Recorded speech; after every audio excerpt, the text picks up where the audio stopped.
ఇప్పుడు అన్వరిజం అంటే మేము ఏమనుకోవాలి అంటే మీరు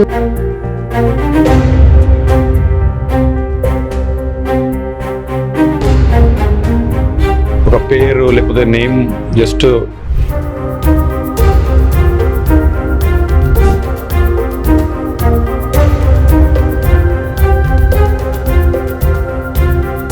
మాకు ఒక క్లారిటీ ఇవ్వండి. మిమ్మల్ని ఇప్పుడు ఏమనుకోవాలంటే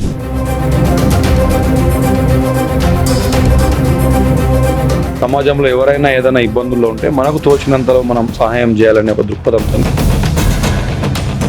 ఇప్పుడు మీరేనా పంపించినట్టున్నారు. పాలిటిక్స్ లో వెళ్ళాలని అనుకుంటున్నారా? యువత గురించి ఒక్క మాట కూడా రాలే. ఇప్పుడు ఆ నోట్లో ఒకటే ఒక మాట వస్తుంది. మనం అందరం పాలిటిక్స్లో ఉండాల్సిన అవసరం లేదు. అన్వర్ కథ ఏందో చూస్తా. ఇంత సర్వీస్ చేయాల్సిన అవసరం ఏముంది అంటే మీకు అది అవసరమా?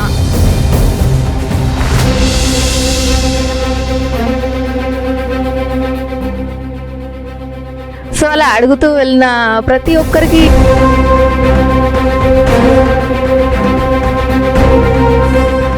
మాకేం అవసరం లేదు. మేము ఎవరితో అవసరాలు తీరుద్దామని ట్రై చేస్తున్నాం. పిల్లలు ఉండేది గ్రౌండ్ ఎవ్రీథింగ్ మొత్తం దీంట్లోనే ఉంటుంది. నాకైతే డైలాగ్ వినిపించింది, మీరు మాట్లాడితే వర్షం పడి. పవర్ ఏంటి మీరు తెలిసిన ధైర్యంతో మీరు మాట్లాడితే వర్షం పడి. ఎవరికి ఎక్కువ పనిష్మెంట్స్ అవుతుంటాయి, బాగా పడేది దెబ్బలు పడేది. Hello hi, welcome to Suman TV Warangal. ఈరోజైతే నేను మీకు ఒక సక్సెస్ఫుల్ పర్సన్ అయితే చూపించబోతున్నాను. సార్ వచ్చేసి 5 గవర్నమెంట్ జాబ్స్ అచీవ్ చేశారు. అందులో 2 సెంట్రల్, 3 స్టేట్. అలానే యుఎస్ఏ గ్లోబల్ పీస్ యూనివర్సిటీలో డాక్టరేట్ కూడా పొందారు. ఎస్ఐ 2009 బ్యాచ్ టాపర్గా కూడా నిలిచారు. ఎన్ఎస్జి ఆక్టోపస్ కమాండో ఓవరాల్ ఛాంపియన్గా కూడా ఉన్నారు. ఇంటర్నేషనల్ స్పోర్ట్స్మెన్గా కూడా ఎన్నో గోల్డ్ మెడల్స్ సాధించారు. మోటివేషనల్ స్పీకర్, సోషల్ వర్కర్, ఇలా చెప్పుకుంటూ పోతే మరెన్నో. మరి ఇంతకీ ఆ వ్యక్తి ఎవరనుకుంటున్నారా? Ayaan institute of academy founder అయిన ఎండి అన్వర్ గారు. చాలా రోజుల రీసెర్చ్ తర్వాత ఫైనల్గా ఈరోజు సార్ని కలవడానికైతే వారింటికైతే నేను వచ్చేసానండి. మరి లేట్ చేయకుండా మీకు కూడా పరిచయం చేస్తాను, నాతో రండి. హలో సార్, ఎలా ఉన్నారు? I'm very fine, thank you. So at last మాకు చాలా డేస్ తర్వాత మీ టైం దొరికింది. సో మేము ఈరోజు మిమ్మల్ని కలవడం నిజంగా చాలా హ్యాపీగా ఫీల్ అవుతున్నాము. సో టోటల్గా సోషల్ సర్వీసెస్ అన్నీ చేస్తూ అన్వరిజం అనే బ్రాండ్ క్రియేట్ చేసుకున్నారు. సో ఇప్పుడు అన్వరిజం అంటే మేము ఏమనుకోవాలి అంటే మీరు సోషల్ యాక్టివిస్ట్ అనుకోవాలా, పొలిటికల్గా వెళ్తున్నారు కాబట్టి ఫ్యూచర్ పొలిటికల్ లీడర్ అనుకోవాలా, పోలీస్ ఆఫీసర్ అనుకోమంటారా, ఇన్ఫ్లుయెన్సర్ అనుకోమంటారా, మోటివేషనల్ స్పీకర్ అనుకోమంటారా? మాకు ఒక క్లారిటీ ఇవ్వండి. మిమ్మల్ని ఇప్పుడు ఏమనుకోవాలంటే ఇప్పుడు వాళ్ళకి పరిచయం చేస్తానని చెప్పాను కాబట్టి వాళ్ళకి మీ గురించి ఏమని పరిచయం చేయమంటారు? యాక్చువల్గా మీరు చెప్పినవన్నీ కూడా నేను చేస్తూ ఉన్నా. సో నేను ఒక పొలిటికల్ లీడర్ లేకపోతే సోషల్ యాక్టివిస్ట్ ఇలా ఒక పేరు లేకపోతే నేమ్ జస్ట్ పేరు కోసం కాకుండా నేను ఈ సమాజానికి కావచ్చు, యువతకు కావచ్చు ఏమేమి చేయగలను అవన్నీ నేను చేస్తున్నా. నా పర్సనల్ ఏదైతే అచీవ్మెంట్స్ ఉన్నాయో, సో పోలీస్ ఆఫీసర్గా నా అచీవ్మెంట్ కావచ్చు, తర్వాత నేను ఇంటర్నేషనల్ స్పోర్ట్స్మెన్గా కావచ్చు, ఇవన్నీ కూడా నా పర్సనల్ అచీవ్మెంట్స్. నేను కష్టపడ్డప్పుడు ఆ అచీవ్మెంట్స్ ఉన్నాయి కాబట్టి ఇవాళ నాకు ఈ గుర్తింపు అన్వర్ అనే పేరు అన్వరిజంగా మారి ఇవాళ ఇంతమందికి మనం చేయగలుగుతున్నాం అంటే మనకు నాలెడ్జ్, మనకున్న సబ్జెక్ట్, మనం స్ట్రగులింగ్లో ఉన్నప్పుడు కష్టపడ్డ కష్టం, దానివల్ల ఇవాళ ఇవన్నీ కూడా మీరు చెప్తున్నట్టుగా ఈ యాక్టివిటీస్ కావచ్చు ఇవన్నీ చేస్తున్నాం. ఇక మీరు పొలిటికల్ లీడర్ అన్నారు, అదైతే ఇంకా ప్రస్తుతానికి అది ఏమీ లేదు. సో ఒక మంచి మెంటర్గా యువతకు ఉంటూ సమాజంలో ఎవరైనా ఏదైనా ఇబ్బందుల్లో ఉంటే మనకు తోచినంతలో మనం సహాయం చేయాలనే ఒక దృక్పథంతో నేను నడుస్తూ ఉన్నా ప్రస్తుతానికి. ఓకే, కోవిడ్లో కూడా చాలా మందికి మీరు హెల్ప్ చేసినట్టు మేము అప్పట్లో చూసాం. అంటే బ్లాంకెట్స్ ఇష్యూ చేశారు, చాలా చేశారు కదా. అంటే అలాంటివి చూసినప్పుడు అనిపిస్తుంది ఇంత సర్వీస్ చేయాల్సిన అవసరం ఏముంది అంటే మీకు అది అవసరమా?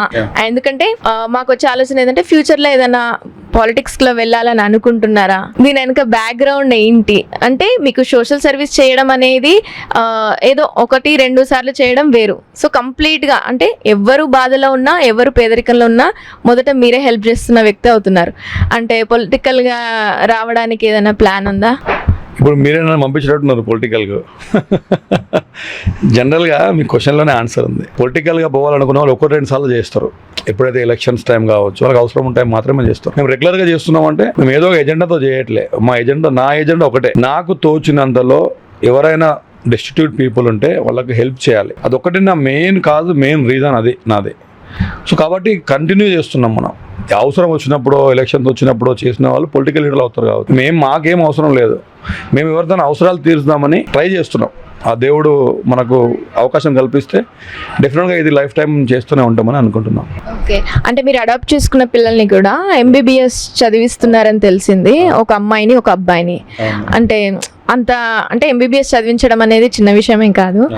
అంటే వాళ్ళని అలా చదివించాలన్న ఆలోచన ఎలా వచ్చింది? సో యాక్చువల్గా అంటే MBBS కోసం వాళ్ళకి నేను మేనేజ్మెంట్ కోటాలో crores of rupees ఖర్చు పెట్టట్లే. దే ఆర్ టాపర్స్, ర్యాంకర్స్, మంచి ర్యాంక్స్ వచ్చినాయి వాళ్ళకు. కోవిడ్లో వాళ్ళ ఫాదర్ చనిపోయారు. పాపం చనిపోయినప్పుడు వాళ్ళ పిల్లలకు తెలియకుండా ఆయన ఉంచారు అతనికి ఉన్నటువంటి ప్రాబ్లాన్ని, హెల్త్ ఇష్యూని కూడా. ఎందుకంటే నా పిల్లలకి ఎగ్జామ్ ఉంది నెక్స్ట్, వాళ్ళు ఖచ్చితంగా MBBS డాక్టర్లు కావాలనేది ఆయన కళ. వాళ్ళు ఎవరో నాకు తెలియదు, నేను ఈనాడు పేపర్లో చూసా. వాళ్ళు ఏదో రిక్వెస్ట్ చేసుకుంటే అందరినీ ఈనాడు మేనేజర్ నాకు పంపిస్తే నేను దాన్ని చూసి వెంటనే వెళ్ళి వాళ్ళని కలిసి, పాపం పేరెంట్ వాళ్ళ ఫాదర్ చనిపోయిన కారణంగా, సపోర్ట్ లేనంత కారణంగా అంత మంచి ర్యాంకర్స్, రేపు రాబోయే సమాజంలో మంచి డాక్టర్లుగా ఎదిగే వాళ్ళు చదువు ఆగిపోకూడదు అని చెప్పి అప్పటికప్పుడు నేను వాళ్ళను ఇద్దరిని కూడా నేను అడాప్ట్ చేసుకుంటా అని చెప్పి అప్పటికప్పుడు వాళ్ళకు చెక్స్ ఇచ్చి, సో తోచినంత సహాయం చేసినాం. ఇప్పుడు కూడా వాళ్ళు they are doing right now, I think 4th year ఏమో చేస్తున్నారు వాళ్ళు ఇప్పుడు. ఓకే, ఇప్పుడు ఎవ్రీ ఇయర్ మీరు వినాయక చవితికి మట్టి విగ్రహాలు సప్లై చేస్తారని తెలిసింది. అంటే యాజ్ ఎ ముస్లింగా ఉంటూ మట్టి విగ్రహాలు సప్లై చేయడం అనే కాన్సెప్ట్ ఏంటి, అంటే ఆ ఇంట్రెస్ట్ ఏంటి? చూడండి, ఇప్పుడు మనము హిందూ ముస్లిం అనే కాన్సెప్ట్ పక్కకు పెడితే మనం ముందు మనుషులం. ఇప్పుడు మనిషికి మంచి సహాయం, ఇప్పుడు నేను చేసే సోషల్ యాక్టివిటీస్ మొత్తం కూడా హిందూ అని చూసి ముస్లిం అని చూసి చేయట్లే. నేను ఒక SC అబ్బాయిని ఇంటర్నేషనల్ బాక్సింగ్ ఆడుతుంటే నేను స్పాన్సర్ చేసిన. ఆయన వాళ్ళ మమ్మీ దిల్సుఖ్ నగర్లో బోన్లు తమ్ముతుంది హాస్టళ్లలో. పాపం ఆయనకి ఇంటర్నేషనల్ అవకాశం వచ్చింది. ఆయన ఎమ్మెల్యేలు మిషన్ల దగ్గరికి వెళ్తే ఎవరు కూడా సపోర్ట్ చేయలేదు. అబ్బాయి వచ్చి నాకు చెప్పాడు, సార్ ఏం సార్ ఇది, నేను రేపు ఒలింపిక్ ఆడతా సార్, నాకు అంతా ఉంది సార్, కానీ నాకు ఎవరు హెల్ప్ చేయట్లేదు అని చెప్పి చాలా డిసప్పాయింట్ అయిపోయాడు. ఇదే కావచ్చు సమాజం అని అనుకుంటాడు. నేను అన్న, బాబు అది కాదు మా సమాజం, ఇంకా ఉంది, రా నీకు నేను చూపిస్తా అని చెప్పి అప్పుడే మా వాళ్ళందరినీ, పిల్లల్ని, యూత్ని పిలిచి ఆయన ఎంకరేజ్ చేసి, నువ్వు వెళ్ళు, నీకు నేను స్పాన్సర్ చేస్తా. ఆయన ఒక SC క్యాండిడేట్, నేను ఒక ముస్లిం క్యాండిడేట్ని. Talent is important. మన ఇప్పుడు యువత అనేది మన దేశానికి మంచి వనరు. దీన్ని కరెక్ట్గా వినియోగించుకుంటే రాబోయే తరాలు కూడా వాళ్ళు మళ్ళీ హెల్ప్ చేస్తారు. పేపర్ సొసైటీ వాళ్ళు కూడా చేస్తారు. సో సమాజం అంటే ఇది అని చూపిద్దాం అనుకున్నా. SC అబ్బాయికి కూడా నేను చేసిన. ఎంతోమంది నాన్ ముస్లిమ్స్కి నేను ఎక్కువ చేసిన. నేను ముస్లిం నాన్ ముస్లిం అనేది అసలు కేటగిరీ కాదు నా దృష్టిలో. అట్లనే ఈ వినాయక చవితి సందర్భంలో ఇదంతా కూడా ఆల్రెడీ మనం మొత్తం కూడా పొల్యూటెడ్ అయిపోయినాం. మన నీళ్లు పొల్యూషన్, మన గాలి పొల్యూషన్ అయిపోయింది. సో వినాయక చవితికి ఆ కలర్స్, ఆ POPలు అవన్నీ వాడడం వల్ల పర్యావరణానికి నష్టం జరుగుతుంది. సో వినాయక చవితి పర్పస్ ఏంటంటే అప్పుడప్పుడే కొత్త పంటలు కావచ్చు, ఈ నవధాన్యాలతో వినాయకుడిని పూజ చేసి, ఆ పూజ చేసినటువంటి నవధాన్యాలు మనం నీళ్ళలో కలిపినప్పుడు నీళ్ళలో ఉండేటువంటి కాలుష్యం కావచ్చు, కలుషితమైన నీళ్లు శుభ్రం అవుతాయి అనేది మెయిన్ కాన్సెప్ట్. నవధాన్యాలతో మనం మీకు తెలుసు కావచ్చు, పూజ చేయడానికి కారణమే అది. సో దాని పర్పసే ఈ POP వల్ల, ఈ కలర్స్ వల్ల దాని పర్పసే మొత్తం కూడా సక్సెస్ కావట్లేదు. కాబట్టి నేనేమనుకున్నానంటే మట్టి వినాయకులను మనం పంపిణీ చేస్తే అట్లీస్ట్ ఒకటేమో మనకు సైన్స్ పరంగా మట్టి వినాయకుల వల్ల మనకు ఉపయోగం ఉంది. కలుషితం వాటర్ కలుషితం కాకుండా ఉంటుంది. రెండోది పిల్లల్ని మనం మోటివేట్ చేయొచ్చు, నెక్స్ట్ జనరేషన్ కూడా మోటివేట్ చేయొచ్చు. సో అట్లా నేను ఎవ్రీ టైం చేస్తూ ఉంటా. చాలా హ్యాపీగా ఉంటుంది, మంచిగా అనిపిస్తుంది. సో ముస్లిమ్స్, హిందూస్ అని ఏమి కూడా లేదు. సో ఒకరి పండుగలను ఒకరు గౌరవించుకుంటూ, ఒకరినొకరు మనం మంచి ప్రేమ అనురాగాలతో ఉంటే మానవత్వం అనేది బతికి ఉండాలనేది నా ఆలోచన. మీరు గవర్నమెంట్ స్కూల్లో వాష్రూమ్స్ కట్టించారని విన్నాము. అంటే గర్ల్స్ వాటికి అంటే చాలా ఇబ్బందులు పడుతున్నప్పుడు వాళ్ళు ఎన్నోసార్లు గవర్నమెంట్ని సంప్రదించడం జరిగింది. వాళ్ళ నుంచి ఎలాంటి రెస్పాన్స్ రాలేదు, పోస్ట్పోన్స్ అవుతుండడం వల్ల అది మీ వరకు వచ్చి మీరు చేశారు. కాబట్టి అంటే అలా గవర్నమెంట్ పరంగా చూసుకుంటే వాళ్ళకి ఎలాంటి హెల్ప్ అందలేదు. దానికి మీరు అంత క్విక్గా స్పందించి చేయడానికి రీజన్ ఏంటి? సో యాక్చువల్గా ఏంటంటే ఇది గవర్నమెంట్ స్కూల్ కాదు, అది వికలాంగుల హాస్టల్. అది so physically disabled girls hostel. అది మన ఇక్కడ సుబేదార్ స్పెన్సర్స్ వెనుక ఉంటుంది. ఈనాడు పేపర్లో ఒక కథనం వచ్చింది. ఆ మేనేజర్ నాకు ఎప్పుడైనా సరే ఏమైనా ఉంటే ఇట్లాంటి ప్రాబ్లమ్స్ నాకు ఈనాడు వాళ్ళు నాకు పంపిస్తారు, సార్ మీరు హెల్ప్ చేస్తుంటారు కదా, ఇది చూడండి అని చెప్పి. చూసినప్పుడు నాకు దాంట్లో చదువుతూ చాలా బాధ అనిపించింది. అమ్మాయిలు దాంట్లో చెప్పుకున్నారు ఏంటంటే, సార్ మాది ఇప్పుడు కూడా ఉంది అది హాస్టల్, మాది ఇట్లా ఉమెన్ హాస్టల్, మళ్ళీ వాళ్ళ పైనుంచి వాళ్ళు ఫిజికల్ డిసేబుల్డ్ పీపుల్, పక్కకే బాయ్స్ హాస్టల్ ఉంది, చాలా హైట్ పెద్ద హాస్టల్ ఉంది, వాష్రూమ్స్ వీళ్ళకి కింద ఉన్నాయి. సార్ మేము స్నానం చేస్తుంటే పైనుంచి మగ పిల్లలు తొంగి చూస్తున్నారు సార్, మాకు స్నానం చేయడానికి కూడా సరైన ప్లేస్ లేదని వాళ్ళు నాకు చెప్పి చాలా బాధ అనిపించింది. కళ్ళలో నీళ్ళు వచ్చినాయి. అరే ఆడపిల్లలు పాపం స్నానం చేసుకునే ప్రదేశం కూడా కల్పించకపోతే ఏంటిది అని చెప్పి నేను అప్పుడు కొంతమంది లీడర్లు అప్పుడున్న పేర్లు ఎందుకు కానీ నేను చెప్తే వాళ్ళేమో నా జ్యూరిస్డిక్షన్ కాదు అని వీళ్ళు కాదని వాళ్ళు, లేదంటే గవర్నమెంట్ ఎలా స్పందించి తెలియదు కానీ వాళ్ళు ఏమన్నారంటే నేను పోయి అప్పటికప్పుడు వెంటనే ఆ పేపర్లు చూడగానే నేను స్పాట్ లో హైదరాబాద్ వెళ్ళేవాడిని, డైరెక్ట్ గా అక్కడికి వెళ్ళా. సమస్య చాలా పెద్దది కదా, ఆడపిల్లలు స్నానం చేసుకునే పరిస్థితులు లేకపోతే ఎట్లా. వెంటనే వెళ్ళి అక్కడ నేను వాళ్ళని కలిసి మాట్లాడా. ఏంటి పరిస్థితి అంటే ఇలా ఉంది సార్ అని చెప్పారు. వెంటనే అక్కడ ఉన్న వార్డెన్స్ వాళ్ళు వీళ్ళు వచ్చేసారు. ఏందమ్మా అంటే లేదు సార్ మేము బిల్లు పెట్టాం, వస్తుందని టైం పడుతుంది. సో గవర్నమెంట్ ప్రొసీజర్స్ వాటి యొక్క ఇంపాక్ట్ని బట్టి మనం ఫాస్ట్ చేయాలి. ఇక్కడ ఇది ఇంపాక్ట్ చాలా పెద్దది వీళ్ళకు.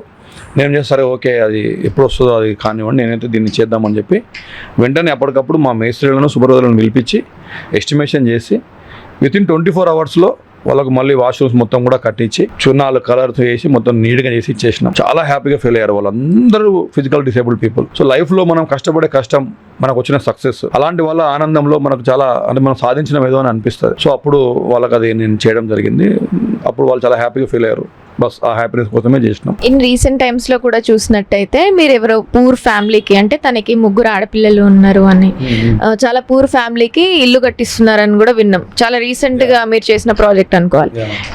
అంటే ఆ ఫ్యామిలీని ఆదుకోవాలని ఎందుకు అనిపించింది అండ్ ఇల్లు కట్టే అంత రెస్పాన్సిబిలిటీ ఎందుకు తీసుకున్నారు? జనరల్గా ఏంటంటే ఇక్కడ చాక్రాస్కుంటా అని ఒక ఏరియా ఉంటుంది, స్లమ్ ఏరియా. అది నేను జనరల్గా విజిట్ చేద్దామని వెళ్ళిన. ఎవరు పొలిటికల్ లీడర్ వచ్చినా కూడా వాళ్ళ దగ్గరికి వెళ్ళి వాళ్ళకి మాటలు మామూలుగా వాళ్ళకి ఏదో ప్రామిస్ చేసి వచ్చేస్తారు కానీ ఎవరు ఫుల్ఫిల్ చేయరు. ఇప్పుడు దాదాపుగా అక్కడ 200 మంది విడోస్, చాలా మంది పిల్లలు స్కూల్ డ్రాప్ అవుట్స్, అక్కడ చిన్న సెకండ్ హ్యాండ్ ఫర్నిచర్ షాప్స్ ఉంటాయి, దాంట్లో మొత్తం పిల్లలు పనిచేయడం, శ్రమ దోపిడీ, చైల్డ్ లేబర్ మొత్తం అక్కడనే ఉంది. సో దీని మీద మనం ఏదైనా ఒకటి చేయాలని అనుకున్నాం. అప్పుడు 500 మంది దాదాపుగా వాళ్ళకందరికీ మనం బిర్యానీ వండి పెట్టి వాళ్ళతో కొంచెం సేపు ఒక రోజు స్పెండ్ చేద్దాం అనుకుని వెళ్ళి వాళ్ళ సమస్యలన్నీ తెలుసుకున్నాం. చాలా మంది సమస్యలు ఇన్ని ఇచ్చారు వాళ్ళు. మొత్తం వాళ్ళు పాపం వాళ్ళకి ఆశ ఎవరైనా వచ్చి ఏమైనా చేస్తారేమో మాకు అని చెప్పి. సో అప్పుడు వీలైనంత వరకు లీడర్లకు చెప్పి, ఎమ్మెల్యే గారులకు, వీళ్ళకి చెప్పి వీలైనంత వరకు కొంత సెట్ చేసినాం. చాలా పని అక్కడ ఉంది. ఆ తరుణంలో అన్ని ఇల్లు నేను విజిట్ చేసే టైంలో ఆ ఇల్లు నేను చూసా. సో 3 ఆడపిల్లలు వాళ్ళకు. ఆ 3 ఆడపిల్లలు ఇల్లు మొత్తం విరిగిపోయి పైన ఒక గుంజకు ఒక కట్టె పెట్టి ఉంది. ఆ కట్టె పక్కకు జరిగిపోతే మొత్తం మీద పడిపోతుంది. పిల్లలు కింద, ఆడపిల్లలు, మనకు కూడా పిల్లలు ఉన్నారు, చిన్న పిల్లలు ఉన్నారు. మనం ఇంత హ్యాపీగా ఇంత మంచిగా దేవుడు అవకాశం కల్పించింది కాబట్టి మనం ఉంటున్నాం. సడన్ గా నాకు వాళ్ళని చూసి చాలా బాధ అనిపించింది. సరే వెంటనే దీన్ని నేను కట్టిస్తామని అనుకున్నా. సో జనరల్గా అది మన ప్రాజెక్ట్ కాదు కానీ అంత మన దగ్గర లేదు. ఎనీహౌ సరే నా శక్తికి మించి అయినా పర్లేదు చేద్దామని అనుకున్నాం. సో అది ఆల్మోస్ట్ కంప్లీట్గా వచ్చింది. మధ్యలో చిన్న డిస్టర్బెన్స్ వల్ల అది ఆగింది. మళ్ళీ ఇప్పుడు అది త్వరలోనే కంప్లీట్ చేస్తాం. అన్నీ అయిపోయినాయి, జస్ట్ ఫినిషింగ్ వర్క్ ఉంది. సో అట్లా వాళ్ళకు 3 ఆడపిల్లలు, వాళ్ళ హస్బెండ్ కొంచెం పాపం పెద్దగా ఆయనకి ఇన్కమ్ ఏమీ లేదు, చాలా బాధలో ఉంటే సపోర్ట్ చేద్దాం మన ఫ్యామిలీ లాగా అనిపించింది నాకు. సో చేసిన అంతే. ఎవ్రీ ఇయర్ మీ బర్త్డే ఆర్ఫనేజ్ అంటే ఆ ఏరియాస్లో ఆర్ఫన్ వాళ్ళతోనే సెలబ్రేట్ చేసుకుంటారని మనకు తెలిసింది. సో లాస్ట్ ఇయర్ మీరే స్వయంగా 500 మెంబర్స్కి మీరే బిర్యానీ కుక్ చేసి వాళ్ళతోనే డిన్నర్ చేశారు అని మాకు తెలిసింది. అంటే మరి అందరిలాగే సెలబ్రేట్ చేసుకోకుండా ఆ స్పెషల్గా వాళ్ళతోనే ఎందుకు సెలబ్రేట్ చేసుకోవాలనిపించింది ఈసారి బర్త్డే? సో యాక్చువల్గా నేను అంటే 2 చేస్తాను నేను. ఎందుకంటే నేను ఇప్పుడు యూట్యూబ్లో, ఇన్స్టాగ్రామ్లో, లేకపోతే ఇన్స్టిట్యూట్లో బయట యూత్ ఫాలోయింగ్ గట్టిగా ఉంటుంది. ఇంటి దగ్గర కూడా రాత్రి పూట చాలామంది పిల్లలు వస్తారు. నా బర్త్డే రేపు ఉందంటే ఇవాళ నైటే జనరల్గా 12 o'clock దాదాపు 200-300 మంది మినిమం వస్తారు, ఎవ్రీ టైం వస్తారు. సో నేను వాళ్ళు వచ్చినప్పుడు వాళ్ళకు కూడా ఏమైనా చేయాలి కదా అనిపిస్తుంది. కానీ ఎర్లీ మార్నింగ్ నేను ఏం చేస్తాను అంటే ఎవ్రీ టైం ఆర్ఫన్స్ పిల్లల దగ్గరికి వెళ్ళి, ఎందుకంటే మనకు జనరల్గా టైం ఉండదు. టైం తీసి మనం పోయి ఏదో పిల్లలతో స్పెండ్ చేద్దామంటే మనకు టైం ఉండదు. ఇప్పుడు మీరు కలుద్దాం అన్నప్పటి నుంచి ఇప్పుడు దాదాపు 2 months అయిందేమో. సో నాకు కూడా ఉండే ఇవ్వాలని, కానీ టైం బిజీ షెడ్యూల్, దాంట్లో అలా టైం ఉండదు. కాబట్టి ఎవరి లైఫ్లో వాళ్ళు ఎంత ఉన్నా కూడా లైఫ్ అంతే, దాంట్లో వాళ్ళు బిజీ ఉంటారు. నేను ఏమనుకున్నాను, నా బర్త్డే అనేది ఒక స్పెషల్ అకేషన్ కాబట్టి ఆ ఒక్కరోజు ఎట్లాగో మనం ఏదో ఒకటి చేయాలి, టైం తీస్తాం కాబట్టి ఆ రోజు ఆర్ఫైన్స్ కావచ్చు వాళ్ళకి చేద్దామని ఒకటి ఫిక్స్ చేసుకున్నాం. మార్నింగ్ టైం మొత్తం అది చేస్తాం. ఏదో ఒక ఆర్ఫన్ హోమ్కి పోయి ఎవరైనా కావచ్చు, క్రిస్టియన్, మేము మిషనరీస్ కూడా పోతాం. సో ఇక్కడ మల్లికాంబ అని వాళ్ళు మెంటల్లీ డిజేబుల్డ్ పీపుల్ ఉంటారు, మనోవికాస ఉంది కదా, ఎవ్రీ టైం అక్కడ కంపల్సరీ వెళ్తా. వాళ్ళతో కోసం స్పెండ్ చేసి వాళ్ళకు అన్ని భోజనాలు అవన్నీ చేపించి ఈవినింగ్ టైం మళ్ళీ నా ఫాలోవర్స్ వీళ్ళు ఇంటి దగ్గర కూడా చేస్తాం. సో నాకేంటంటే సరే నాకు ఈవినింగ్ది పెద్ద ఇంపార్టెంట్ కాదు, మార్నింగ్ ఆ పిల్లలతో స్పెండ్ చేసింది మళ్ళీ ఇయర్ వచ్చే వరకు నాకు ఒక ఎనర్జీని ఇస్తుంది. సో వాళ్ళ కోసమైనా మనం కష్టపడాలి. అంటే మన మీద ఆధారపడే వాళ్ళు మన ఫ్యామిలీ మాత్రమే కాదు, తల్లిదండ్రులు లేని వాళ్ళు, కాలు చేతులు లేని వాళ్ళు, కళ్ళు లేని వాళ్ళు, వాళ్ళకు మెంటల్లీ డిజేబుల్డ్ ఉన్న వాళ్ళు, ఆ దేవుడు వాళ్ళ తప్పేం లేదు కానీ వాళ్ళు అనుభవిస్తున్నారు.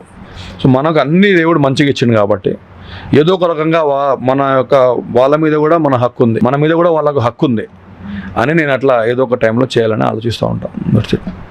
ఓకే, ఇప్పుడు మీకు అంటే వాళ్ళని చూసి మీకు చేయాలనిపించింది చేసిండ్రు, అండ్ ఆ ఏరియాని ఫ్యామిలీస్ని కూడా మీరు అడాప్ట్ చేసుకున్నారు.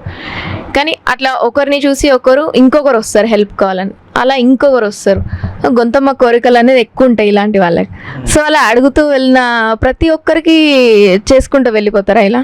నా వల్ల అయినంత వరకు చేస్తా. సో వాళ్ళ కోరికలు చాలా చిన్నవే.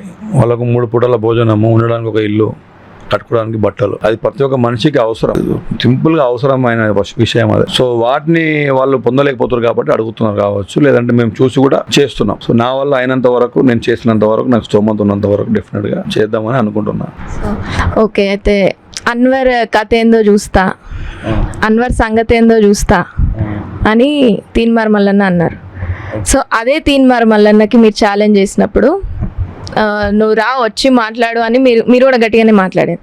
సో అదే తీన్మార్ మల్లన్న మీ సంగతి చూస్తా అని చెప్పిన తీన్మార్ మల్లన్న మళ్ళీ మీ దగ్గరికి వచ్చి మీతో మాట్లాడి ఛాలెంజ్ యాక్సెప్ట్ చేసి అలా ఎలా, అంటే మీ భయమా అతనికి, మీరంటే ఏం జరిగింది అసలు? అవన్నీ చేపిస్తుంది వాళ్ళతో.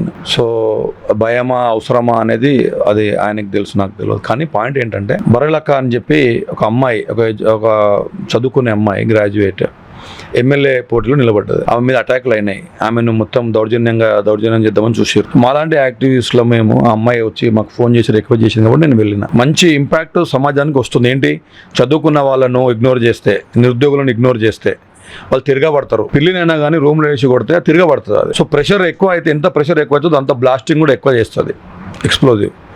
అట్లనే సమాజంలో నిరుద్యోగులను మనము పట్టించుకోకుండా ఉండి వాళ్ళతో ఏమవుతుందిలే అనుకుంటే, ఏం చేయవచ్చు అనే ఇంపాక్ట్ చూపించాలనే ఒక ఆలోచనతో మాత్రమే మేము ఆ అమ్మాయిని హెల్ప్ చేద్దామని పోయినాం. ఆయన ఏం చేసిండు, వాళ్ళ ఫాదర్ను తాగిచ్చి ఏదో ఆమెను తిట్టుకుంటా ఉంటే ఆమెను బ్లేమ్ చేయాలని చెప్పి ఆ వీడియో వాళ్ళ క్యూటీవీలో న్యూస్లో రిలీజ్ చేశారు. ఆ టైంలో అది చేయడం అనేది మినిమం కట్టసి ఉన్నాడు, మినిమం హ్యూమానిటీ ఉన్నాడు, మినిమం సోషల్ రెస్పాన్సిబిలిటీ ఉన్నాడు.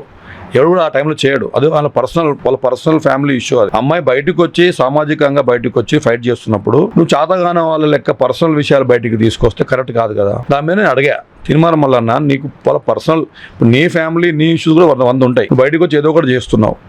ఆమె సామాజికంగా ఏం దాని మీద నువ్వు దృష్టి పెట్టాలి. కానీ ఈ టైంలో వాళ్ళ ఫాదర్ని తాగిచ్చి వీడియో తీపిచ్చి ఛానల్లో పెట్టడం ఏంటి అని క్వశ్చన్ చేసినాం. ఆయన దాన్ని చూసి చాలా మంది, దాదాపుగా 1-2 లక్షల మంది అన్సబ్స్క్రైబ్ చేసుకున్నారు ఆయన ఛానల్. నేను పిలుపునిచ్చిన, తీన్మార్ మల్లన్నను బ్యాన్ చేయండి అని పిలుపునిచ్చిన. మొత్తం డౌన్ అయిపోతుంది. ఆయన న్యూస్లో మొత్తం కూడా, లైవ్లో మొత్తం నా గురించి కామెంట్లు వస్తున్నాయి. ఏందబ్బా ఇది అన్వర్ ఏంది, ఇది అంత కామెంట్లు ఏంది ఇట్లా పెడుతున్నా అంటే, పక్క ఆయన ఉంటాడు కదా, ఒక ఆయన పక్కన చెప్పిండు ఆయన, ఇదే నిన్న వీడియో పెట్టింది కదా అన్వర్ దాని గురించి. అచ్చా అట్లా ఆయన సంగతి చూద్దాం తర్వాత అని అన్నాడు. నేను అన్నా, నువ్వు మళ్ళీ నేను వీడియో చేసిన, నువ్వు సంగతి ఏం చూసేది? మేమేం వాళ్ళ లెక్క వాళ్ళ దగ్గర వీళ్ళ దగ్గర అడుక్కొని దాని మీద బతుకుతలేం కదా, కష్టపడుతున్నాం, అవసరం ఉన్నప్పుడు హెల్ప్ చేస్తున్నాం. సంగతి చూస్తా అని చెప్పి అందరిని బెదిరించిన, నన్ను బెదిరిస్తే నేను భయపడేవాళ్ళం కాదు కదా మనం. దాన్ని గట్టిగా కౌంటర్ ఇచ్చిన. ఆ తర్వాత కట్ చేస్తే ఛాలెంజ్ కూడా చేసిన, సరే నువ్వు చూస్తా రా, నా అడ్రస్ చెప్తా, నీకు దమ్ముంటరా అని గట్టిగానే ఇచ్చిన. వీడియో కూడా బాగా వైరల్ అయింది. మళ్ళీ ఎలక్షన్స్ వచ్చినాయి, ఎమ్మెల్సీ ఎలక్షన్స్. అప్పుడు నేను మళ్ళీ తీన్మార్ మల్లన్న ఎమ్మెల్సీకి అనర్హుడు, రేవంత్ రెడ్డి గారు ఆయనకు మీరు సీట్ ఇవ్వకూడదు, బీఫామ్ ఇవ్వకూడదు అని చెప్పిన. అప్పుడు ఆయనకు బ్యాన్ చేద్దామని చూసినాం మనం. సో అప్పుడు ఆయనే, అరే నా ఇంపాక్ట్ యువత మీద చాలా ఎక్కువ ఉంటుంది, నేను చెప్పిన అంటే చాలామంది బ్యాక్ అయిపోతారు.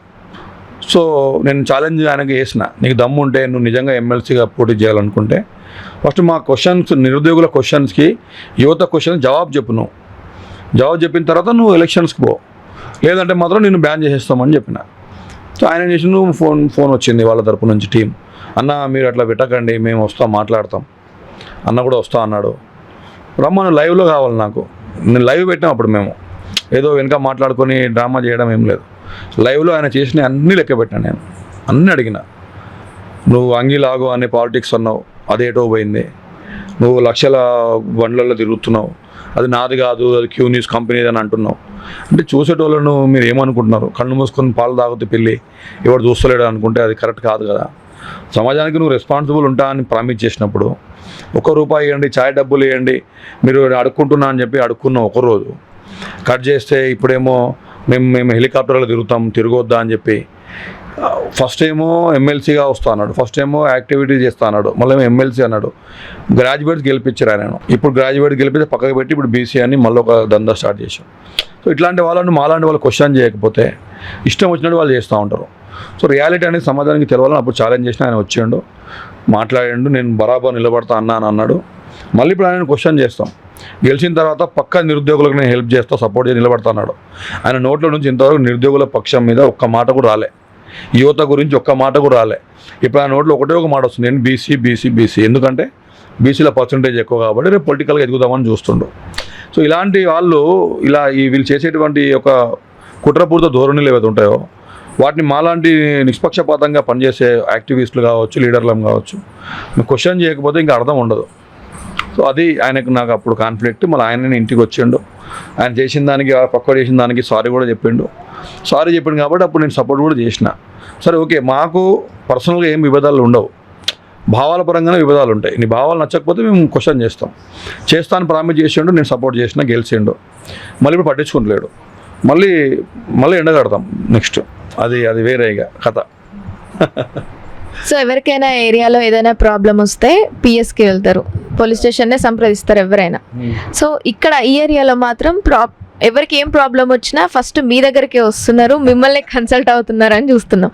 సో ఎందుకు అలా? అంటే వాళ్ళకి వేరే ఆప్షన్ లేదా, పోలీసులు లేరా, మీరే ఎందుకు వాళ్ళకి? అలా ఏం లేదు. అంటే పోలీస్ స్టేషన్ వెళ్ళకుండా ఆధారకు వస్తున్నాయి అనుకోను, వెళ్ళే వాళ్ళు వెళ్తురు కావచ్చు. జనరల్గా ఏంటంటే నేను మా ఏరియాలో ఇవన్నీ మీరు చెప్పినట్టే మీకు ఎట్లా తెలుసు వాళ్ళకి అట్లా తెలుసు. నేను ఒక మంచిగా యాక్టివిటీస్ చేస్తాను, అందరికి హెల్ప్ చేస్తాను అని చెప్పి. సో పోలీసులో కూడా నేను ఆల్రెడీ పనిచేసిన. ఏదైనా ఉంటే పోలీస్ స్టేషన్లకు వెళ్ళి గొడవలు చేసుకొని కేసులు పెట్టుకొని వైరత్వాలు ఎక్కువ చేసుకోవడం ఎందుకు. నేను ఎప్పుడు ఏదైనా మీటింగ్లలో వెళ్ళినా కూడా మాట్లాడుతూ ఉంటాను. మా లోకల్ ఏరియాస్లో కూడా అందరూ పెద్ద వాళ్ళు ప్రతి ఒక్కరు నన్ను గుర్తుపడతారు.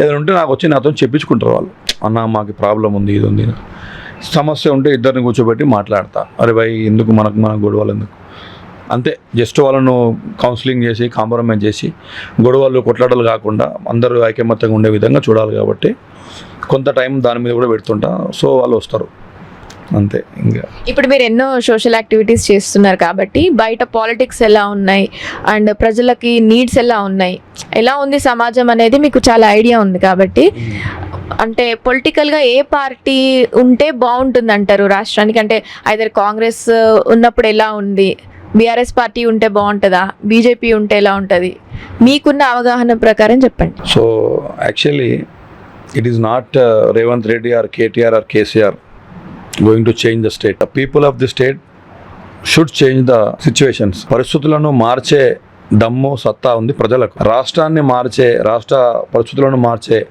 పవర్ ఉంది ప్రజలకు ఉంది. ఏ పార్టీ వచ్చినా కూడా అంతే. ఇప్పుడు రేవంత్ రెడ్డి వచ్చినా అంతే, లేకపోతే కేటీఆర్ వచ్చినా కేసీఆర్ వచ్చినా ఎవరు వచ్చినా వాళ్ళు పొలిటికల్ లీడర్ లాగానే ఆలోచిస్తారు. సో ఎవరికో కొంతమందికి విఘ్నత, కొంతమందికి హ్యూమానిటీ, కొంతమందికి రెస్పాన్సిబిలిటీ కొంత చూపిస్తారు. కానీ end of the day change వచ్చేది ప్రజల వల్ల, పార్టీల వల్లనో నాయకుల వల్లనో కాదు. ప్రజలు ఎప్పటివరకైతే ఎడ్యుకేట్ గారో, ప్రజలు ఎప్పటివరకైతే ప్రజలకు ఏది మంచి, కులానికి ఒకరిని విభజించి, మతానికి ఒకరిని విభజించి, ముందేమో మతాలకు ఒకరిని విభజించేవాళ్ళు, ఇప్పుడు కులం విభజిస్తున్నారు. ఇదంతా కూడా పొలిటికల్ డ్రామాలో మనం అందరం కూడా పావులంలాగా మారిపోయి ఆడినంత రోజులు మన జీవితాలు మారవు, మన బతుకులు మారవు. కాబట్టి ఏ లీడర్ వచ్చినా కూడా మనం మారాలి, ప్రజలు మారాలి, ప్రజల ఆలోచన విధానం మారాలి. వాడు క్యాస్ట్ను చూసో లేకపోతే వాడి మతాన్ని చూసో కాకుండా ఆయన ఏ పార్టీ ఓడో కాదు, ఆయన ఏ పాట ఓడో చూడాలి, ఏం చేయగలుగుతాడో చూడాలి. గెలిచిన తర్వాత ఇది చేస్తా అది చేస్తా అని చెప్తుంటే గెలిచిన తర్వాత ఏం చేస్తాడో కాదు. గెలవక ముందు ఆయన సమాజానికి ఏం చేసిండు, గెలవక ముందు యువతకు ఏం చేసిండు, నిరుద్యోగులకు ఏం చేసిండు, మహిళలకు ఏం చేసిండు, ఎవరైనా కష్టంలో ఉంటే కష్టాలు ఆదుకున్నాడు లేదా, ఇవి చూసి ప్రజలు ఎన్నుకున్నప్పుడు ఏ పార్టీ అయినా నాయకులు కరెక్ట్ ఉన్నప్పుడు, మంచి నాయకులను ప్రజలు ఎన్నుకున్నప్పుడు ఖచ్చితంగా చేంజ్ అనేది వస్తుంది అనేది నా ఆలోచన. సో పొలిటికల్గా ఇన్ని విషయాలు మీకు అర్థమైంది కదా, అంటే సొసైటీలో ఏది ఏంటనేది మీకు ఒక క్లారిటీ ఉంది. సో చాలా విషయాలు చెప్తున్నారు పొలిటికల్గా కూడా. సో అంటే పొలిటికల్గా వచ్చే ఆలోచన ఉందా లేదా? మీలాంటి వాళ్ళే పొలిటిక్స్కి ఎందుకు రావద్దు? సో రావచ్చు, డెఫినెట్గా రావాలి కూడా. సో యువత ఏదైతే చదువుకున్న యువత ఇవాళ రేపు నేను గవర్నమెంట్ జాబ్కి పోతాను కొంతమంది, లేకపోతే ఇంజనీర్ కావాలని కొంతమంది ఇట్లా ఎంచుకుంటున్నారో, పాలిటిక్స్లోకి రావాలని కూడా ఎంచుకోవాలి పిల్లలు. పేరెంట్స్ కూడా పిల్లల్ని ఎంకరేజ్ చేయాలి. పాలిటిక్స్ అనేది బాగా డబ్బు ఉన్న వాళ్ళకే సొంతమని ఇప్పుడు బాగా నానుడి అయిపోయింది. సో అదే ఇప్పుడు మనం మనలాంటి వాళ్ళు ఎడ్యుకేట్ చేస్తూ సమాజానికి తెలుపుతూ టైం వస్తే డెఫినెట్గా వస్తాం, రాకూడదని ఏం లేదు. కానీ సో ఇనిషియల్గా మేము చేసే పనులు చాలా ఉన్నాయి.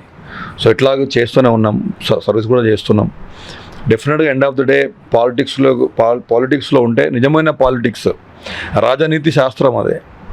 సో రాజులు ఆ టైంలో ఎలా పరిపాలించేవాళ్ళు, అందరికీ సమానత్వం కావచ్చు, సౌభ్రాతృత్వం కావచ్చు, సో అభివృద్ధి పరంగా ఏ విధంగా చూడాలి మనం మన యొక్క ఏరియా ప్రజలను, ఇవన్నీ కూడా చాలా ఎథిక్స్ వాల్యూస్తో కూడుకున్న పనులు. సో డెఫినెట్గా టైం వస్తే వస్తాం కావచ్చు, చూద్దాం ఫ్యూచర్ ఎట్లుంటే అట్లా. ఓకే, మీలాంటి వాళ్ళు రావాలని కూడా మేము కోరుకుంటాము. సో ఇప్పుడు మీకు ఒక 2 క్వశ్చన్స్, మీరు ఒకటి మాత్రమే చూస్ చేసుకోవాలి. మీ ఇల్లు చాలా బ్యూటిఫుల్గా ఉంది, మాషల్లా అసలు. సో ఇల్లు హోమ్ టూర్ చేద్దామా, లేదా మన అకాడమీ ఇన్స్టిట్యూట్ ఉందిగా police academy tour, so Ayan academy home tour చేద్దామా? ఆబ్వియస్గా అకాడమీ టూరే చేద్దాం. ఎందుకంటే నా ఇల్లు టూర్ చేస్తే ఎవరికి ఉపయోగం లేదు దీనివల్ల. సో ఇది అంత ఇంపార్టెంట్ కూడా కాదు నా దృష్టిలో. అకాడమీ టూర్ చేశారనుకోండి, ఎంతోమంది నిరుద్యోగ యువతలు అక్కడికి వచ్చి ఉద్యోగాలు సెట్ చేసుకుంటారు. లాస్ట్ టైం స్టేట్ టాపర్ మన అకాడమీ నుంచి అబ్బాయి వచ్చిండు, అమ్మాయిలు స్టేట్ టాపర్స్ వచ్చారు. చాలా బ్యూటిఫుల్గా ఉంటుంది. 2 స్టేట్స్లో ఎక్కడ లేదు అలాంటి అకాడమీ. సో అది చేస్తే నేను చాలా ఆనందపడతా అండ్ చాలామందికి ఉపయోగపడుతుంది. సో ఆబ్వియస్గా మనం అకాడమీ టూర్ చేద్దాం. అకాడమీ అంటే నాకు కూడా వచ్చింది, నాకు కూడా అకాడమీ టూరే చేయాలని ఉంది. ఎందుకంటే చాలామంది పేరెంట్స్ని చూస్తుంటాను నేను, అంటే ఇన్స్టాలో ఫేస్బుక్లో ఎన్నో మిలియన్స్ ఆఫ్ వ్యూస్ వెళ్తుంటాయి మన వీడియోస్కి. సో దాంట్లో పేరెంట్స్ చాలా ఎమోషనల్ అవుతుంటారు, అంతా మీకు అప్పగించేసి వెళ్ళిపోతుంటారు స్టూడెంట్స్ని. సో ఎవ్రీ ఇయర్ ర్యాంక్ హోల్డర్స్ని కూడా మేము చూస్తుంటాం. సో మాకు కూడా మీ అకాడమీ చూడాలని ఉంది. సో ఇన్వైట్ చేస్తారా సార్ మీ అకాడమీకి? డెఫినెట్గా మీరు ఇఫ్ యూ డోంట్ మైండ్ ఇప్పుడే వెళ్దాం మనం ఒకసారి వెళ్ళి అలా అకాడమీ కూడా మీకు చూపిస్తా, ఏం జరుగుతుంది ఏంటి చూడండి. అలాంటి అకాడమీల గురించి నిజంగా తెలియాలి బయటికి. ఏదో నా అకాడమీని మీరు ప్రమోట్ చేయమని నేను కాదు, అలాంటి అకాడమీ గురించి ప్రజలకు తెలిస్తే, ఫ్యామిలీస్కి పేరెంట్స్కి తెలిస్తే పిల్లలు డిసిప్లిన్గా ఉండడం అయితే ఏంటి, ఫిట్నెస్ ఉండడం అయితే ఏంటి, రేపు వాళ్ళ కెరియర్ డెవలప్ చేసుకోవడంలో అయితే ఏంటి, అన్ని విషయాలు అక్కడ మేము చేస్తున్నాం.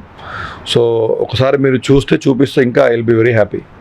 Yeah sure sir. సార్ చెప్పండి, ఫిజికల్ ఫిట్నెస్కి టైం ఎంత ఇస్తారు? అంటే ఈ అన్ని యాక్టివిటీస్ చేస్తూ కూడా 100 day ఛాలెంజ్ అని పెట్టుకున్నారు కదా, సో ఆ ఫిట్నెస్ డైలీ ఏం చేస్తుంటారు ఫిట్నెస్ కోసం? Yeah sure, okay. సో ముఖ్యంగా ఏంటంటే సరే ఇది నిజంగా కూడా యువతకు చాలా అవసరం కాబట్టి దీని మీద మనం మాట్లాడవచ్చు, తప్పేం లేదు. నేను ఇంటర్నేషనల్ స్పోర్ట్స్ మెన్ని, ఫస్ట్ నుంచి స్కూలింగ్ నుంచే నేను స్పోర్ట్స్లో ఉన్నా. నేను నేషనల్స్ ఎన్నో మెడల్స్ ఉన్నాయి నాకు, ఇంటర్నేషనల్ లెవెల్లో స్పోర్ట్స్ మెన్ని. అదే స్పోర్ట్స్ నాకు గవర్నమెంట్ జాబ్స్ కొట్టడానికి బాగా ఉపయోగపడింది. ట్రైనింగ్లలో నేను స్టేట్ టాపర్లు అవడానికి నాకు ఉపయోగపడింది. సో అది నాకు ఫస్ట్ నుంచి ఒకటేమో అలవాటు, అంటే పిల్లలను మనం ఫస్ట్ నుంచి అలవాటు చేయాలి ఒకటి. రెండోది ఏంటంటే ఇప్పుడు మనం ఎంత డబ్బులు సంపాదించినా, ఎన్ని ఆస్తుపాస్తులు పెట్టినా, మన ఫ్యామిలీతో మనం లేకపోతే అవన్నీ ఉండి కూడా వృధా అయిపోతుంది.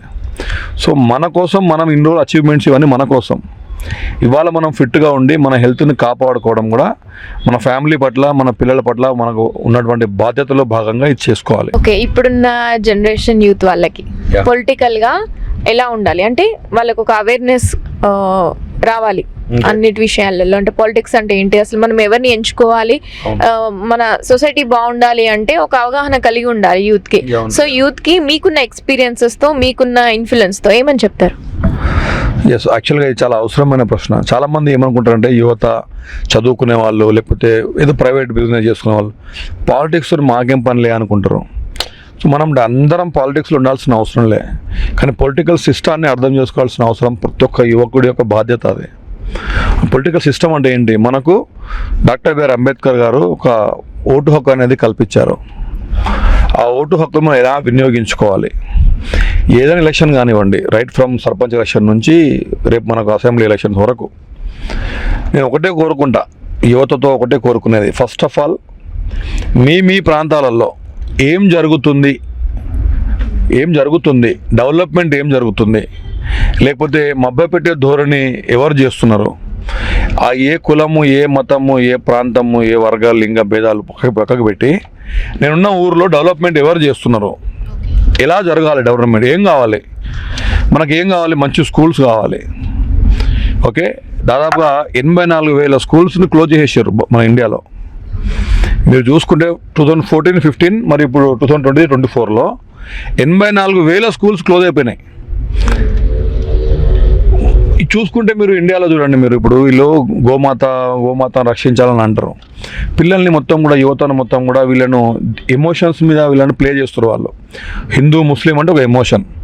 చదువుకున్న వాళ్ళ ఆ ట్రాప్లో పడకూడదు. పని చేసినా ఎంత హెల్పింగ్ నేచర్తో లైఫ్లో ముందుకెళ్ళినా, ఎంత మంచి పొజిషన్లో ఉన్నా కూడా క్రిటిక్స్ కానీ అగెనెస్ట్గా ఉండే వాళ్ళు నెగిటివిటీ ఫేస్ చేస్తూనే ఉంటాం. సో క్రిటిసిజం అనేది ప్రతి ఒక్కరి లైఫ్లో ఉంటుంది, ఉండాలి కూడా.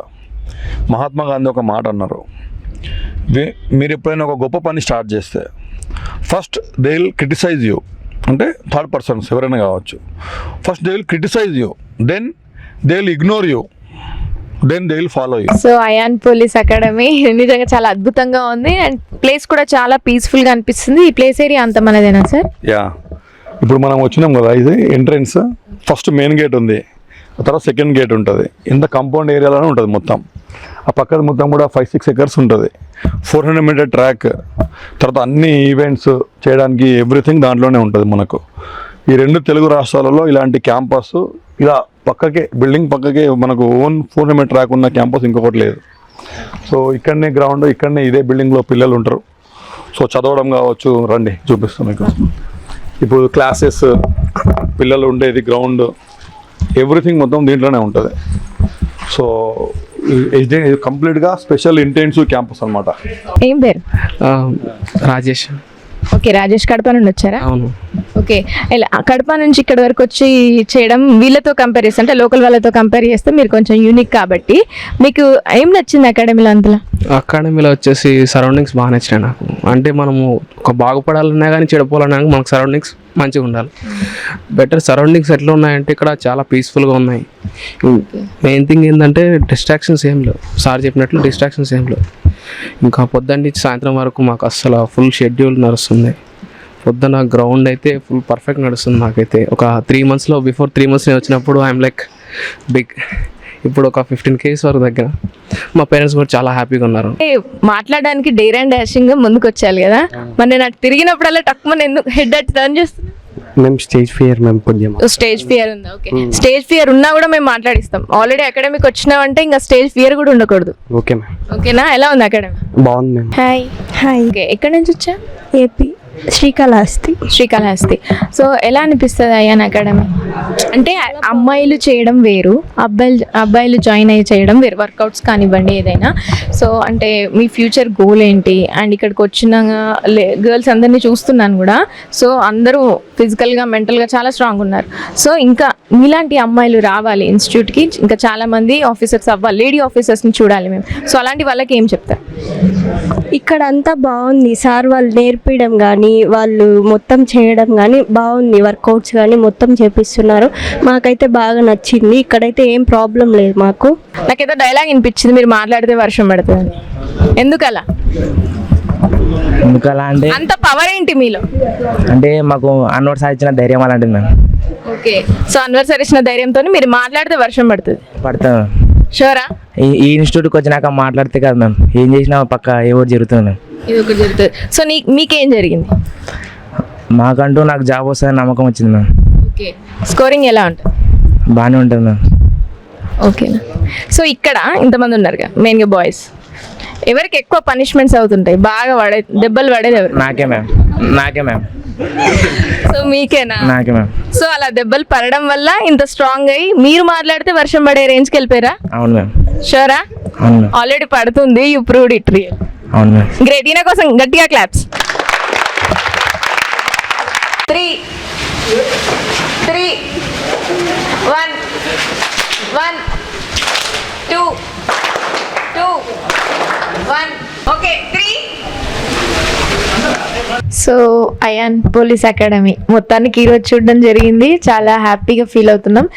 మెయిన్ థింగ్ ఏంటంటే స్టూడెంట్స్ ఫిజికల్గా, మెంటల్గా చాలా స్ట్రాంగ్గా ఉన్నారు. ఈ ఇంటర్వ్యూ చేద్దామని మీరు అడిగినప్పటి నుంచి ఇప్పటి వరకు నేను టైం ఇవ్వలేదు. యాక్చువల్గా కొంతమంది జనరల్ ఏం చేస్తారంటే ఇంటర్వ్యూ అంటే ఛానల్లో వస్తుంది, మనకు ప్రమోషన్ అవుతుంది అనుకుంటారు. కానీ నేను దానికి ఇంపార్టెన్స్ ఇవ్వలేదు. మీరే లైవ్ ఎగ్జాంపుల్.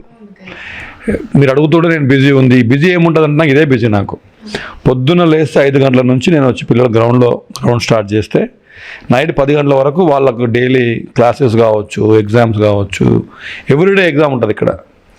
ఎవ్రీడే ఎగ్జామ్ తర్వాత వాళ్ళకి వచ్చిన మార్క్స్ని మళ్ళీ నేను అనాలిసిస్ చేసి ఎందుకు తక్కువ వస్తున్నాయి, ఎందుకు ఎక్కువ వస్తున్నాయి, ఏంటి ప్రాబ్లం ఏంటి వాళ్ళది.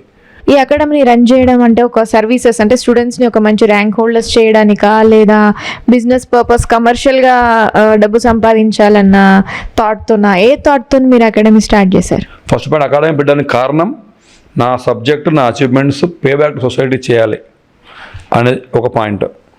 రెండో పాయింట్ ఏంటంటే నేను దేంట్లో ఎక్స్పర్టో ఆ పని చేస్తే ఎంతో రిజల్ట్ మనం సాధించవచ్చు. నేను దీంట్లో ఎక్స్పర్ట్నే. ఇప్పుడు మీ ముందుకు అమ్మాయి వచ్చి ఏమని చెప్పింది, సార్ నేను 2 నెలల రోజుల నుంచి మిమ్మల్ని కలవడానికి ట్రై చేస్తున్నా, మీరు చూసి మీరు ఓకే అంటేనే నేను ప్రిపరేషన్ స్టార్ట్ చేస్తా. మీ ముందు జరిగిందా లేదా? వాళ్ళకి అంత నమ్మకం ఉంటుంది మా మీద. అకాడమీ పెట్టడానికి కారణం అది. రెండోది, సార్ మేము డబ్బులు సంపాదించడానికి అంటే డబ్బులు లేకుండా ఏ పని చేయలేము. అయితే ఇప్పుడు పేరెంట్స్ని కూడా చాలా మందిని మీరు ఫ్యామిలీలో ప్రాబ్లం ఉన్న వాళ్ళని, అంటే ఫినాన్షియల్గా బాగాలేని వాళ్ళని, అలాంటి వాళ్ళని కూడా అంటే స్టూడెంట్స్కి సంబంధించిన పేరెంట్స్ని మీరు చాలా మంది వాళ్ళ ఫ్యామిలీస్ని ఆదుకున్నారని తెలిసింది. అది నిజమేనా? ఆబ్వియస్లీ. మీరు ఎట్లా తెలిస్తే మీకు మీ ఇన్స్టాగ్రామ్లోనో యూట్యూబ్లో చూసుకుంటారు. లేదు, లైవ్లో కూడా నేను ఇక్కడ వచ్చిన పేరెంట్స్ని చూడడము అవన్నీ నాకు కనిపిస్తున్నాయి కాబట్టి అడుగుతున్నా. ఏదో సోషల్ మీడియాలో పోస్టులని కాదు, మీ గురించి చేసిన రీసెర్చ్ వల్లనే అడుగుతున్నాను. Thank you so much. డెఫినెట్గా ఇప్పుడు నా దగ్గర స్టూడెంట్స్ వస్తారు. ఇది స్టూడెంట్స్ ఇక్కడ మనకు కరికులం ఉంది మాది, అడ్మిషన్ ఎలా జరగాలి ఏంటని. అడ్మిషన్ అయిపోయిన తర్వాత అతను నా స్టూడెంట్ అయిపోయిండు. నా స్టూడెంట్ అయిపోయిన తర్వాత అతని మరియు అతని ఫ్యామిలీ రెస్పాన్సిబిలిటీ కూడా నేను తీసుకుంటా కొన్నిసార్లు నాకు వీలైనంత వరకు. స్టూడెంట్స్ చాలా పెద్దవాళ్ళని చూస్తుంటాం ఇక్కడ మన అకాడమీలో. సో అంత పెద్దవాళ్ళు కూడా మీ కాళ్ళ మీద పడి ఆశీర్వాదాలు తీసుకుంటున్నారు, అంటే పాతకాలం టైం లాగా. సో అలా కాళ్ళు మొక్కించుకోవడం ఏంటి మరి? మొక్కించుకోవడం పాతకాలం. ఇప్పుడు for example, I don't think otherwise. ఇప్పుడు నా కాలు మొక్కండి అని నేను మీకు అన్నా, నాకు మొక్కుతారా మీరు? కాళ్ళు మొక్కమంటే మొక్కే పరిస్థితుల్లో ఇవాళ ఎవరు ఉండరు. First thing. సెకండ్ థింగ్, పాతకాలం కొత్త కాలం అనేది ఏమి కూడా ఉండదు. పిల్లలు తల్లిదండ్రులు కావచ్చు, తల్లిదండ్రులను గురువులను దేవుళ్ళతో పోల్చిర్రు, అవునా కదా? సో గురువు బ్రహ్మతో పోల్చిర్రు, పరమేశ్వరునితో పోల్చిర్రు. తల్లిదండ్రులు మన పాతకాలంలో చూస్తే నిజంగా మీరు చెప్పినట్టు పాతకాలం అంటే మన యొక్క హిస్టరీ, అది మన యొక్క పురాతన మన సంస్కృతి మొత్తం కూడా మన చరిత్ర, అది మన మనిషి యొక్క సంస్కృతి. అది పాతకాలం ఇన్ ద సెన్స్ సంస్కృతి మనది. సీట్లో కూర్చోవడమే కాకుండా వాళ్ళకి టీచ్ చేస్తుంటారు, క్లాస్ రూమ్స్లో కనిపిస్తుంటారు, అండ్ మళ్ళీ ఫిజికల్ యాక్టివిటీస్లో గ్రౌండ్స్లో కూడా మీరు స్టూడెంట్స్తో కనిపిస్తుంటారు, వాళ్ళతో ఇంటరాక్షన్ వీడియోస్ అన్నీ మేము చూస్తాం. అంటే ఓన్లీ వీడియోస్లో మాత్రమే అలా మీరు అట్లా అంటే వీడియోస్ పర్పసే అలా కనిపించి వెళ్ళిపోతుంటారా, నిజంగానే మీరు స్టూడెంట్స్తో ఇంటరాక్ట్ అవుతారా? ఇప్పుడు మీరు పిల్లలతో లైవ్లో మాట్లాడారు మీరు, నేనైతే దూరమే జరిగిపోయినా. పిల్లలు ఏం చెప్పారు మీకు? వస్తా అని చెప్పారా? ఇంతకుముందు ఆశీర్వాదం తీసుకోవడానికి తర్వాత మేము ఇప్పుడు అడిగిన ప్రశ్న కూడా లింక్ ఉంది. పొద్దున్న 5 గంటల నుంచి రాత్రి 10 గంటల వరకు మొత్తం 24/7 నేను పిల్లలతో ఉంటాను. ఇప్పుడు స్టూడెంట్స్ చాలా మంది అంటే మంచిగా ఒక చిన్న పిల్లలు కూడా కాదు, పెద్దవాళ్ళే మన అకాడమీలో. సో వాళ్ళకి కూడా మీరు పనిష్మెంట్స్ బాగా ఇస్తున్నారు గ్రౌండ్స్లో. అంటే అందరి బాడీస్ ఒకలాగా ఉండవు, అండ్ అందరి మెంటాలిటీస్ ఒకలా ఉండవు. సెన్సిటివ్ ఉండే వాళ్ళు ఉంటారు, ఫిజికల్గా తట్టుకోలేని వాళ్ళు కూడా ఉంటారు. సో అలాంటి వాళ్ళకు కూడా మీరు గ్రౌండ్లో పనిష్మెంట్స్ ఇస్తున్నారు, అంటే వాళ్ళకి ఏమైనా జరిగితే కిస్కే జిమ్మేదారి. అచ్చా, ఏం పనిష్మెంట్ ఇచ్చినాం? చూసాంగా మేము వీడియోస్. ఇప్పుడు మీరు చెప్పారు ఇక్కడ జరిగేది ప్రతిదీ వేరే వాళ్ళు చూడడానికి నేను వీడియోస్ తీస్తుంటాను వాళ్ళ కోసమని. అలాంటి వీడియోస్లోనే ఇది వన్ ఆఫ్ ది వీడియో అనుకోండి.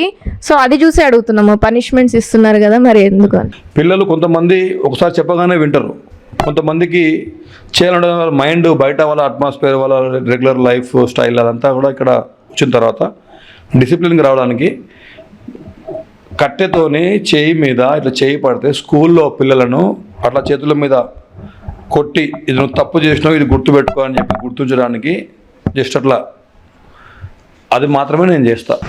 ఓకే, లాస్ట్లీ మన ఎదుగుదలని చూసి ఏడ్చే వాళ్ళని ఏం చేయాలి, వాళ్ళ గురించి ఏం చెప్తారు? సింగిల్ లైన్లో మాకు చెప్పండి. ఏం చేయాల్సిన అవసరం లేదు, వాళ్ళ గురించి మాట్లాడుకోవాల్సిన అవసరం కూడా లేదు. మన పని మనం చేసుకుంటూ వెళ్ళిపోవాలి. మన సక్సెస్ని మనం ఇప్పుడైనా కావచ్చు, అది ఏ స్టేజ్లో అయినా కావచ్చు, స్ట్రగ్లింగ్ స్టేజ్లో కావచ్చు, సక్సెస్ స్టేజ్లో కావచ్చు, తర్వాతైనా కావచ్చు. అని మనల్ని అనుకునే వాళ్ళు మనం ఏ స్టేజ్లోనో మన గురించి పాజిటివ్గా ఆలోచిస్తారు.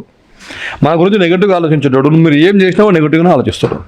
కాబట్టి దట్ ఈస్ వాళ్ళు ఏం ఆలోచించాలని that is none of our business. వాళ్ళు ఏం ఆలోచించాలో మనమే ఆలోచిస్తే ఇక వాళ్ళేం ఆలోచిస్తారు. కాబట్టి అది వాళ్ళ పని, వాళ్ళకి వదిలి పెడదాం. రియల్గా చాలా మీరు ప్రతి ఒక్కరికి ఇన్స్పిరేషన్ అండ్ చాలా వర్డ్స్ మీ నుండి తెలుసుకున్నాము. అండ్ వ్యూవర్స్కైనా నాకైనా చాలా విషయాలు మీరు చెప్పారు. సో కంప్లీట్గా జ్ఞానోదయం కలిగింది అనుకోవాలి. సో ఈ అకాడమీ సక్సెస్ అవ్వాలి, మీరు చేస్తున్న ప్రతి ఒక్క ఎఫర్ట్స్ సక్సెస్ అవ్వాలి, ఇక్కడ ఉన్న ప్రతి ఒక్క స్టూడెంట్స్ కూడా ర్యాంక్ హోల్డర్స్ అయ్యి ప్రతి ఒక్కరు గవర్నమెంట్ జాబ్స్ కొట్టాలి అండ్ మీరు అనుకున్నవన్నీ మీ నెరవేరాలని మనస్ఫూర్తిగా మా సుమన్ టీవీ ఛానల్ తరపున, నా తరపున కోరుకుంటున్నాను sir. Wish you the success. Thank you very much.